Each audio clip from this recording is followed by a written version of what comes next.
நமக்கு நாமே விடியல் மீட்பு பயணம் மூலம் தமிழகம் முழுவதும் மக்களை சந்தித்து வரும் திமுக பொருளாளர் மு.க. ஸ்டாலின் தமது 4ஆம் கட்ட சுற்றுப்பயணத்தை சென்னையில் இன்று தொடங்கினார். இதுகுறித்த கூடுதல் தகவல்களை தருகிறார் செய்தியாளர் பாஸ்கர்.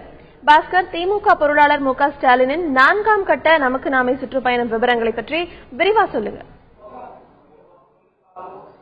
திமுக பொருளாளர் மு.க. ஸ்டாலினின் நமக்கு நாமே பயணம் செப்டம்பர் 20ஆம் தேதி கன்னியாகுமரியில் தொடங்கியது.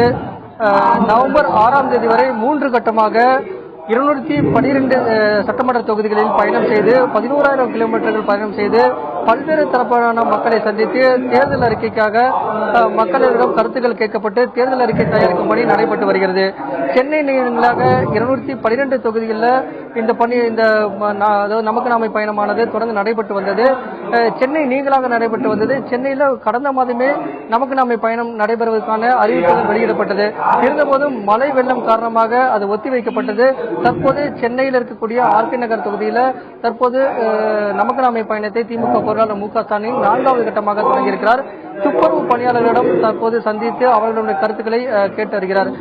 அவர்கள் கொடுக்கக்கூடிய கருத்துக்களின் அடிப்படையிலும் பல்வேறு தரப்பட்ட மக்களை சந்தித்தும் தேர்தல் அறிக்கையில் அவர்கள் கொடுக்கும் தகவல் அடிப்படையில் புதிய கருத்துக்கள் தேர்தல் அறிக்கையில் சேர்க்கப்படும் என்று திமுக பொருளாளர் மு.க. ஸ்டாலின் 4வது கட்ட பயணத்தை தொடங்கிய போது தெரிவித்தார். தொடர்ந்து 4வது பயணமானது தொடர்ந்து நடைபெற்று வருகிறது. அதன் அடிப்படையில் தற்போது துப்புரவு பணியாளர்களை சந்தித்து கருத்துக்களை கேட்டறிந்து வருகிறார். அதிமுக சார்பில் தேர்தல் பணிகள் தொடங்கி இருக்கிற நிலையில திமுகவின் தேர்தல் பிரச்சார திட்டங்கள் குறித்து சொல்லுங்க. திமுக பொருளாளர் மு.க. ஸ்டாலின் நமக்கு நாமை பயணம் திமுகவுடைய தேர்தல் பிரச்சாரத்தின் அடிப்படையிலாகவே தொடங்கப்பட்டது.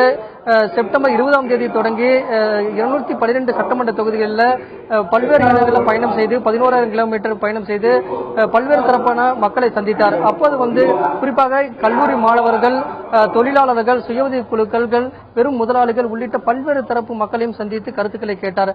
அந்த கருத்துக்கள் அடிப்படையில் தேர்தல் அறிக்கை தயாரிக்கப்படும் என்று ஒவ்வொரு முறையும் நமக்கு நாமை பயணத்தை மேற்கொள்ளும் போது பங்கேற்ற பல்வேறு தரப்பு மக்களிடம் அவர் தெரிவித்தார். அதன் அடிப்படையிலே தேர்தல் அறிக்கை தயாரிக்கும் பணி நடைபெற்று வருகிறது.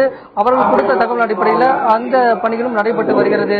இதன் அடிப்படையில் பார்க்கும்போது திமுக ஏற்கனவே தேர்தல் பிரச்சாரத்தை தொடங்க வேண்டிய கட்டாயத்தில் இருந்தது. அதன் அடிப்படையில் தான் அந்த நமக்கு நாமை பயணத்தை விரிவாக தமிழகம் முழுவதும் 3 கட்டமாக நடத்தப்பட்டு சென்னை நீங்களாக 4வது கட்டம் நடைபெறும் என்று ஏற்கனவே அறிவிக்கப்பட்டு தேர்தல் பிரச்சாரம் அடிப்படையில் தான் நமக்கு நாமை பயணம் மக்களை சந்தித்து வந்தார் திமுக பொருளாளர் மு.க. ஸ்டாலின்.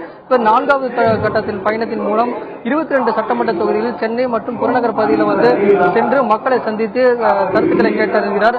துவக்கத்திலேயே சட்டமன்ற தேர்தலுக்கு திமுகவினர் தயாராக வேண்டும், இவர்கள் கொடுக்கக்கூடிய தகவல் அடிப்படையில் திமுகவினர் தொடர்ந்து செயல்பட வேண்டும் அப்படிங்கிற கருத்தை முன்வைத்தார். துப்புரவு பணியாளர்களுடன் பேசிய போது தொடர்ந்து பல்வேறு தரப்பான மக்களை சந்திக்க உள்ளார். அதன் அடிப்படையில் திமுகவினர் தங்களுடைய தேர்தல் பணிகளை தீவிரம் காட்டுவார்கள். அதற்கான சென்னை பணி இன்று தொடங்கி இருக்கிறது என்று எடுத்துக்கொள்ளலாம்.